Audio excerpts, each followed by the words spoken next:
You're not invited to Thanksgiving, but we still expect you to pay for the turkey and drinks, my sister texted. I replied, done. I sent 15 large pizzas to their house, all cash on delivery. When the driver demanded $400 at the door, she called me 47 times. I just posted a photo of my luxury steak dinner with the caption, "Best Thanksgiving ever." Let me paint you a picture. It's the Tuesday before Thanksgiving. I have just landed at O'Hare after a 9-hour flight from Lisbon, during which a man in 14C asked me for a fresh, squeezed orange juice. We were at 37,000 feet.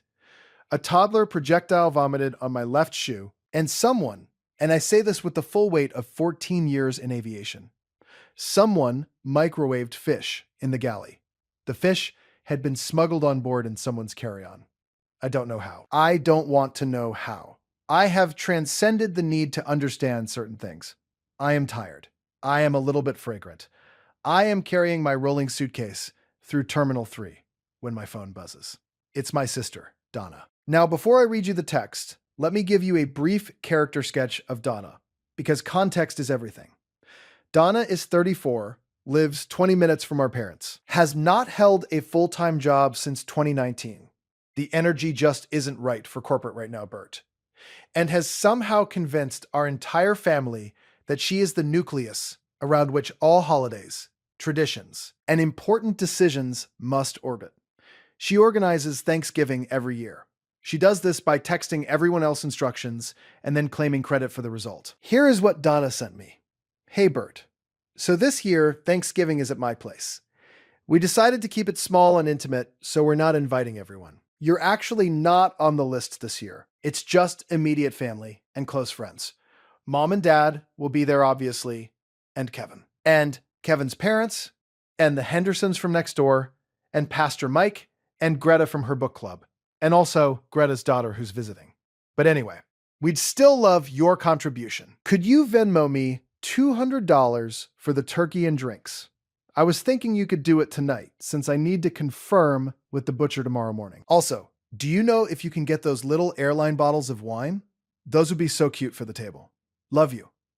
I stood in the middle of Terminal 3 and read that text 4 times. Yes, really. No. I am not making this up. Ita for standing completely still for approximately 45 seconds, while a family with a stroller had to navigate around me.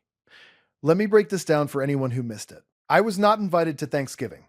I was, however, invited to fund Thanksgiving.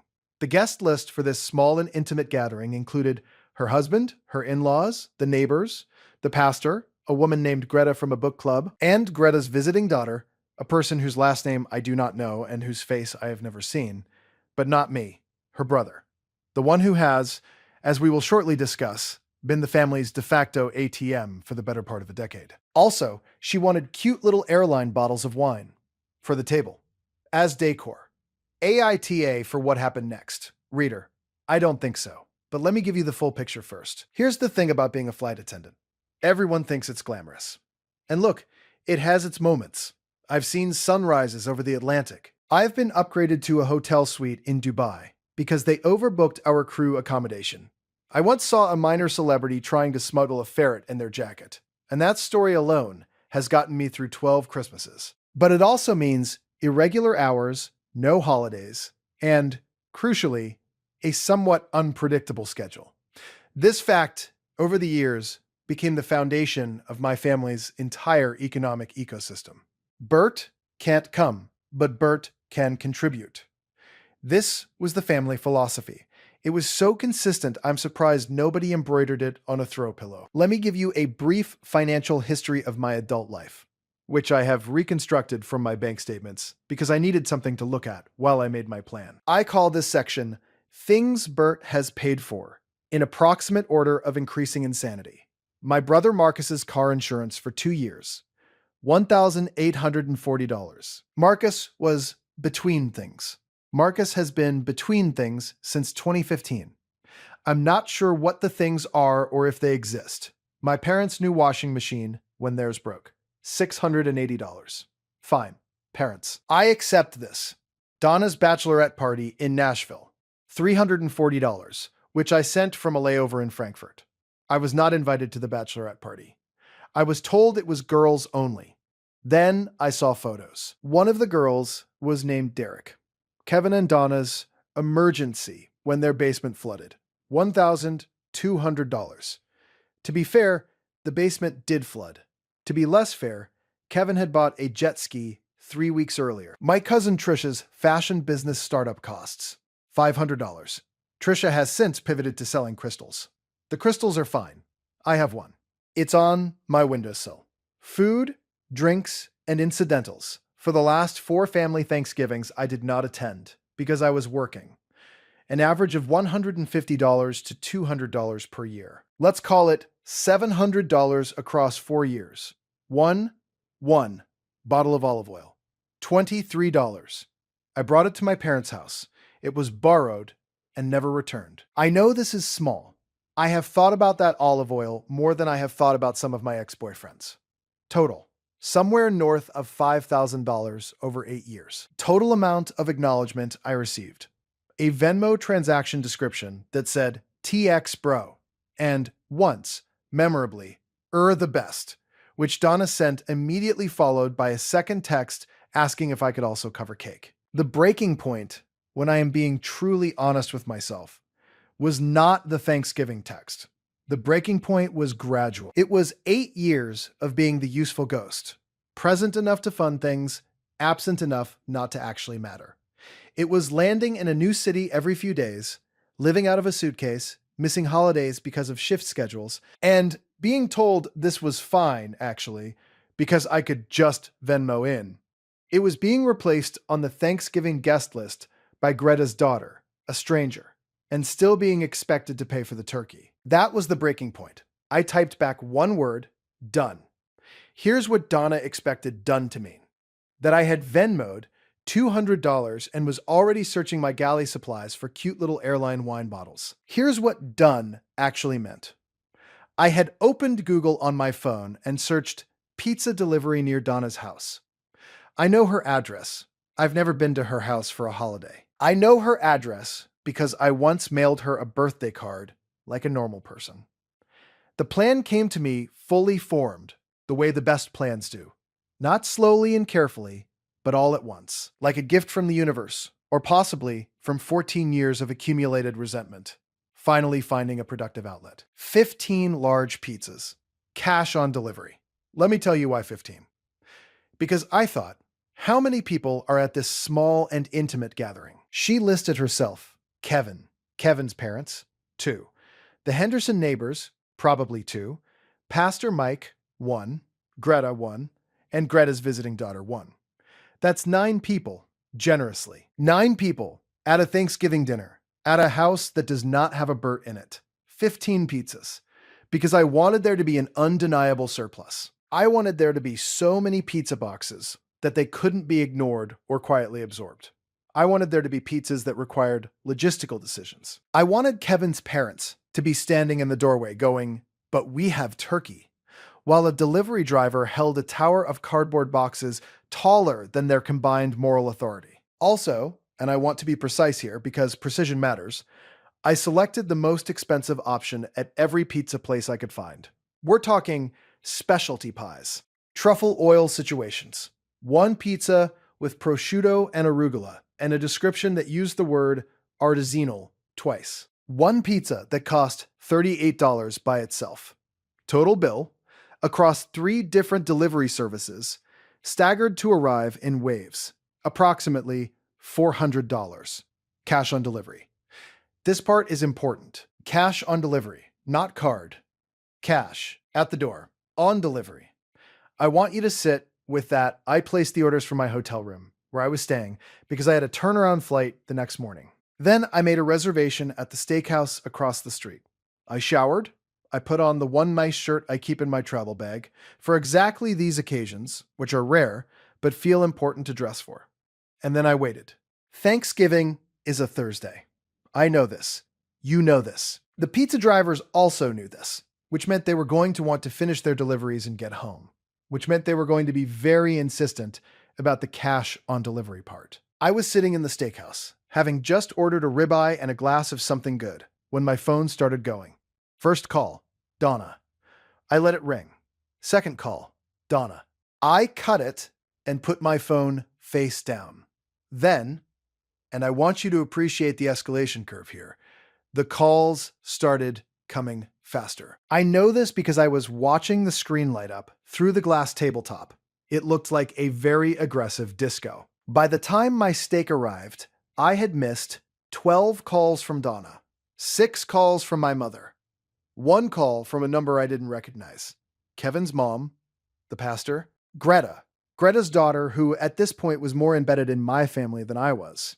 And then, as I was cutting into my ribeye, 4 more from Donna in rapid succession, which I can only describe as panicked. I ate my steak. It was excellent. Medium rare, with a little compound butter that melted into the crust, and a side of roasted vegetables that I ate slowly and deliberately, 1 piece at a time, because I had nowhere to be and no one was going to eat my leftovers. When the calls slowed, this took about 45 minutes. I opened my camera, photographed my plate, the dessert plate by this point, a chocolate lava cake, because I deserved it, and posted it to Instagram with the caption, "Best Thanksgiving ever." Then I turned my phone off and went to sleep. In the morning, I turned it back on. 47 missed calls total.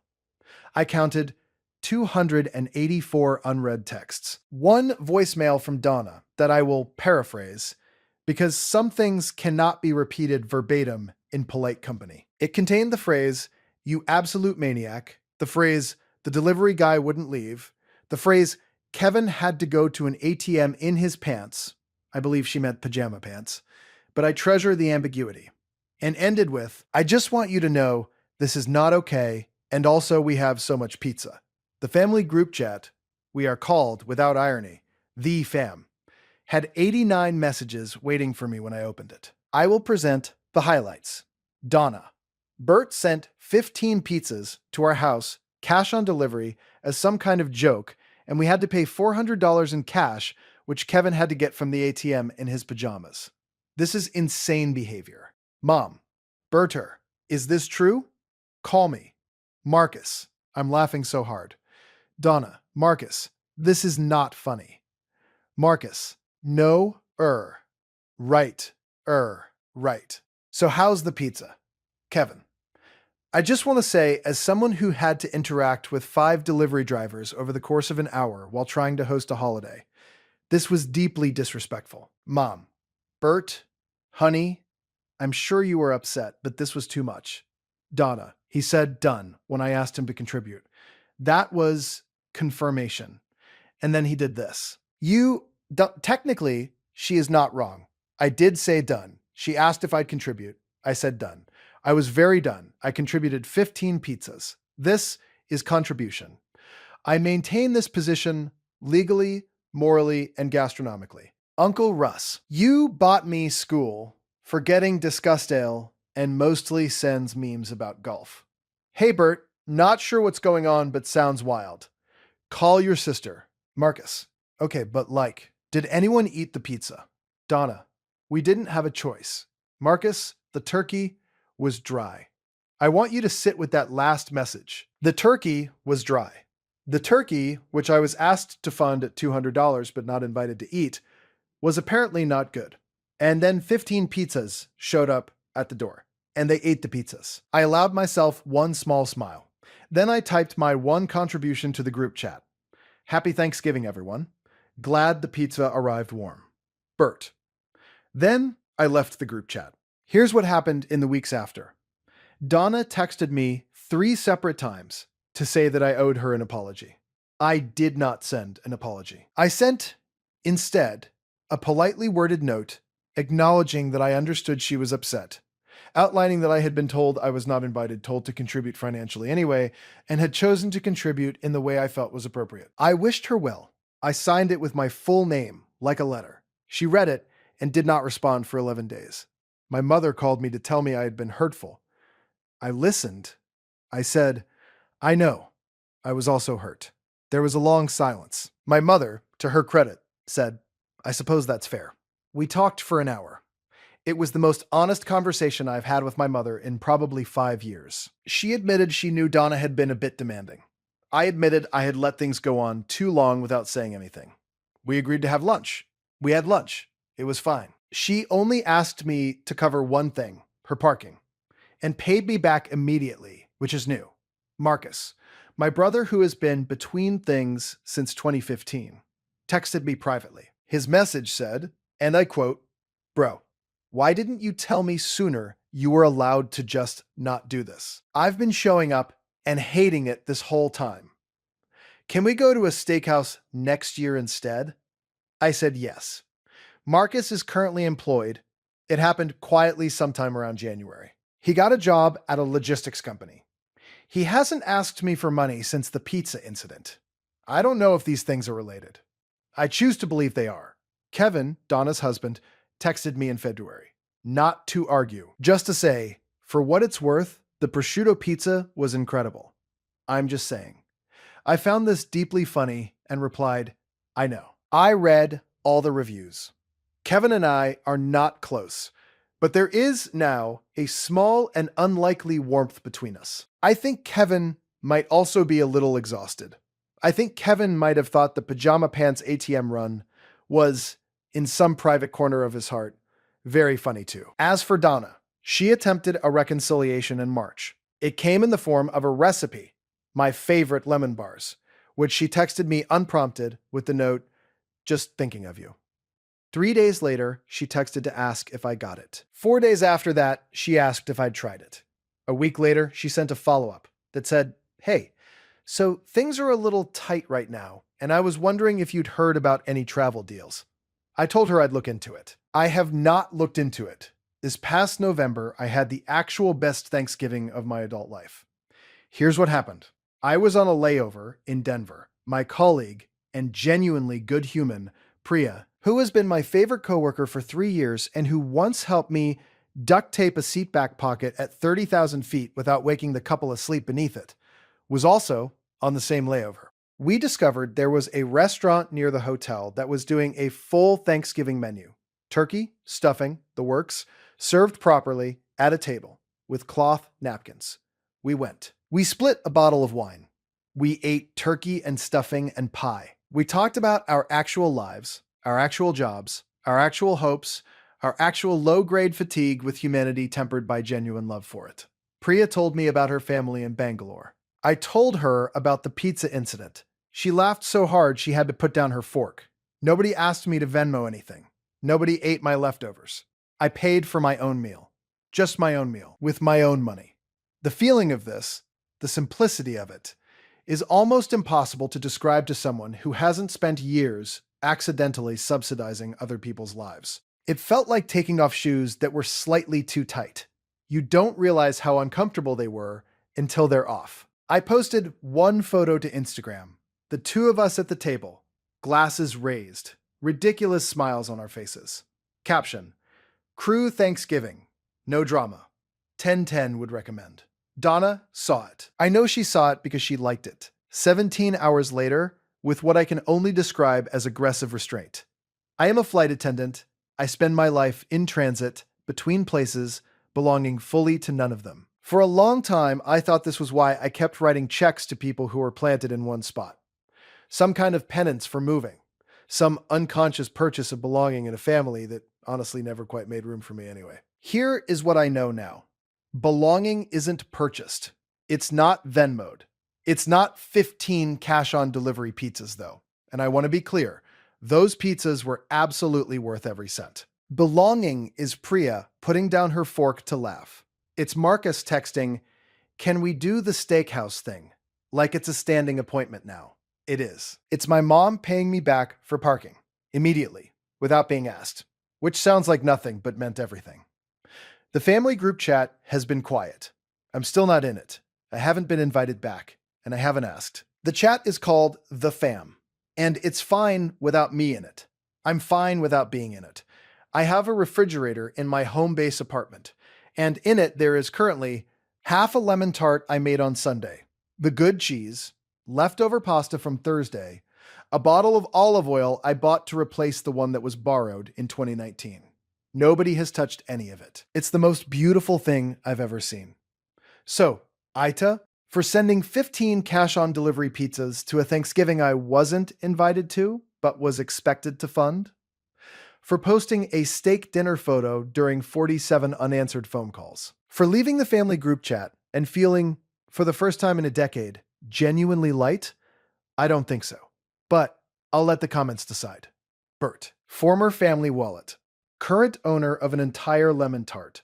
TLDR, sister uninvited me from Thanksgiving, but asked me to Venmo $200 for the turkey. I said, done, sent 15 large pizzas cash on delivery to her house instead, ignored 47 calls, ate a ribeye alone in a steakhouse, posted a photo of it, and have been living my actual best life ever since. The turkey, I'm told, was dry. Edit. Thank you for the awards, kind strangers. I've forwarded this post to Marcus. He said, and I quote, prosciutto pizza jump scare. I felt that. He's right. That pizza was art.